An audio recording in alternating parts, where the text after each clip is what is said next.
John's going to talk about his new book, Made in His Image.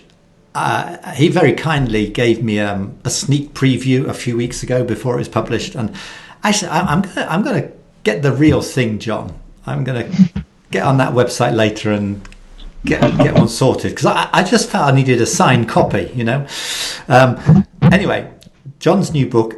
I've read many books on this topic, and John's new one came out a few weeks ago, and I read it before it came out, and all I can say is, wow, it's incredibly well written. It's incredibly well reasoned and argued.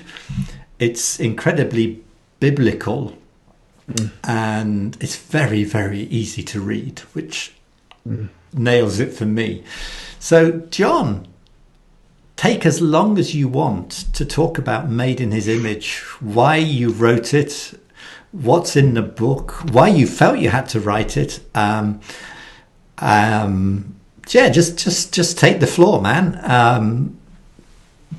Over to you. Feel free to interject with questions, or if you see people asking things on the posts, Mark. Yeah, sure. Feel free to ask me. Well, the reason that this is the book, Made in His Image, again, it's available from the same outlets, from sunship.co.uk and from Amazon worldwide, paperback and in ebook formats from myself or from Amazon. I guess this began really back in 2010. I read a verse in Genesis 3:20 where it says that Adam named his wife Eve because she would become mother of all the living. And it sent me on a whole journey of thought and research and praying and thinking, primarily examining my own heart, because I saw something in that verse.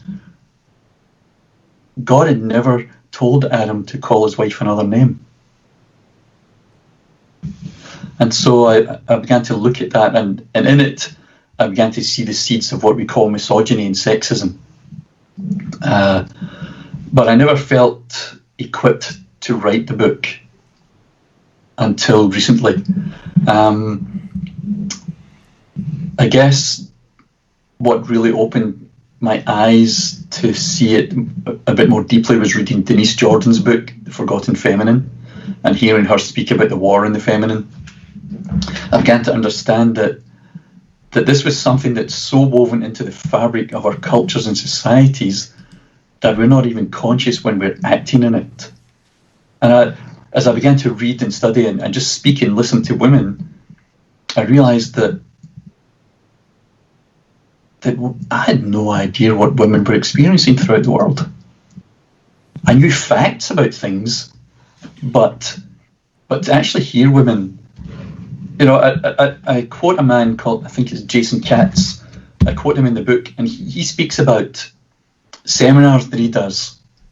And on a board, he draws down one side,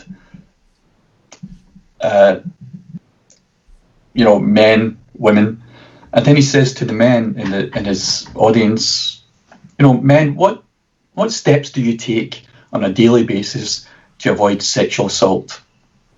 And the men kind of snigger and laugh and make some funny comments until eventually one says, well, nothing. And then he says, okay, ladies, what steps do you take on a daily basis to avoid sexual assault? And he says, you see the men's jaws dropping when every woman in the room puts their hands up and begins to talk about, I leave a male voice on my answering machine. I always carry keys in my hand. I never look a man in the eye if I'm alone with him in an elevator. And it's just incredible that I had no idea that. And as I spoke with my wife, she those are the things that she thinks about and looks out for. So when she would go running, she would never go running on the canal on her own.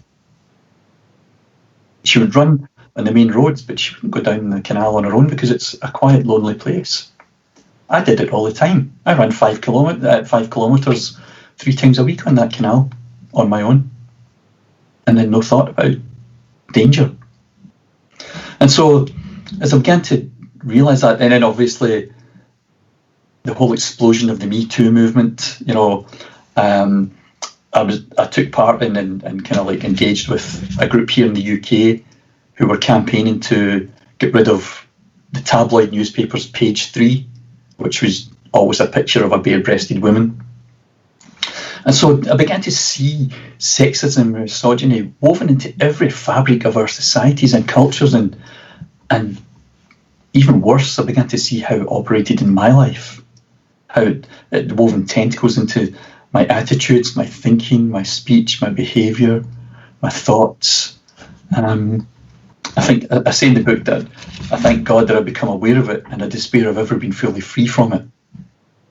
That's just the reality of the insidious poison that is injected into our cultures.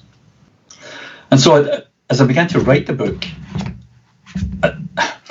initially I didn't really have any idea of what I wanted to say in it. And so I wrote this huge thing of about 500 pages.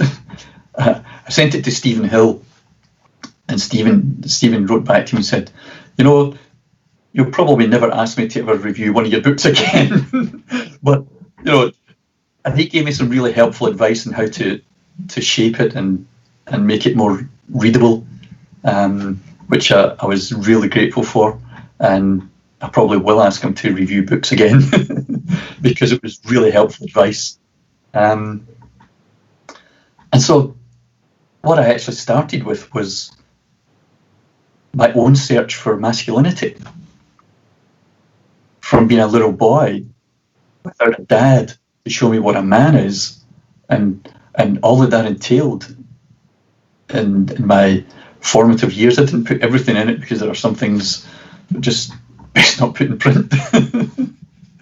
But so I talked a lot about that, and I talked about our perception of masculinity today compared with the masculinity demonstrated and experienced by the man in the garden. And I go on to speak about the issue of misogyny through the different ages, what people were in the past were saying. I mean, it's incredible. As I began to look, I found all of these records of women who pretended to be men so that they could pursue their passions. Some of them pretended to be men to enter things like judo competitions. And when they were discovered to be women, the prizes were taken away from them. There was one, a girl called Marina, who became a monk called Marinus. And she was accused, obviously falsely, of fathering a child. And she never broke her secret. She cared for that child until she died, and no one knew until she died that she was actually a woman and not a man.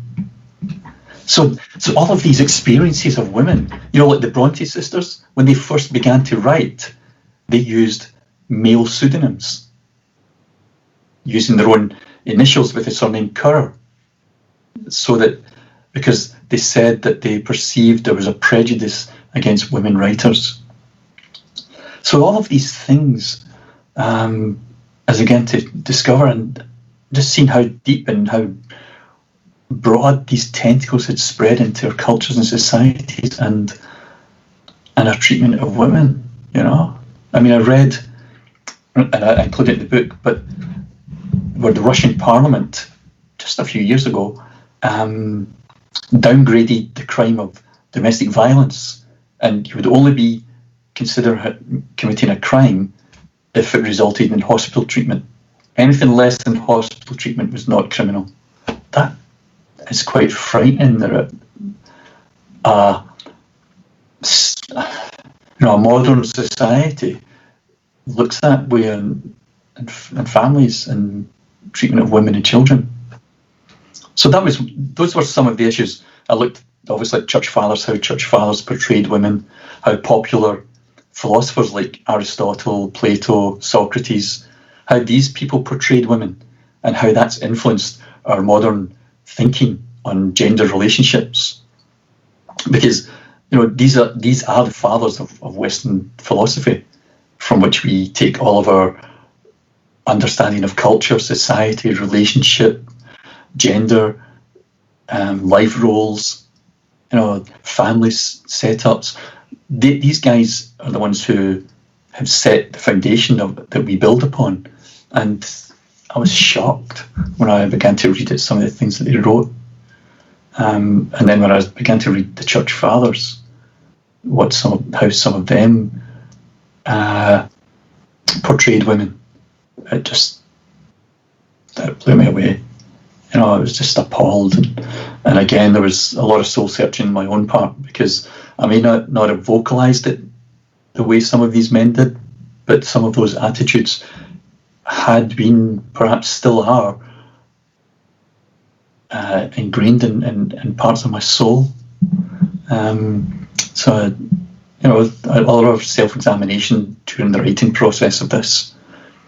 And the second half of the book is really more of a theological examination of church practice and thinking on women in leadership, headship, submission. What it really means for a woman to be helper, all of those kinds of things. And I finish up by saying that only love can create any sort of equilibrium. Only love in the hearts of human beings can bring any kind of egalitarianism.